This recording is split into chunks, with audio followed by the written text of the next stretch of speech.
Mazot çok pahalıdır. Kazanamıyoruz.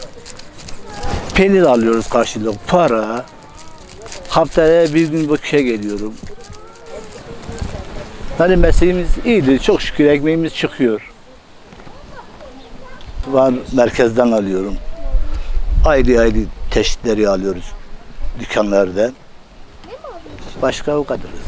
Vallahi mesleğimiz bu zordur. Yani akşama kadar ayaktayız. Yoruluyoruz. Git gel. Yani sabit bir meslek değil.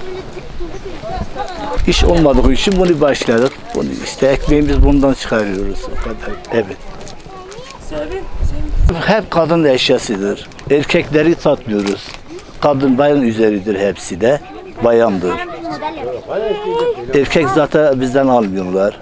Temizlik malzemesidir. Çorap, murap artık her şeyi alıyoruz. Yerimiz sabitli. Bizi tanıyorlar. 10 yıldır gelip gidiyoruz.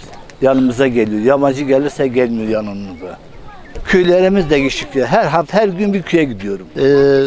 Üniversite tarafına gidiyorum. Erdiş tarafına gidiyorum.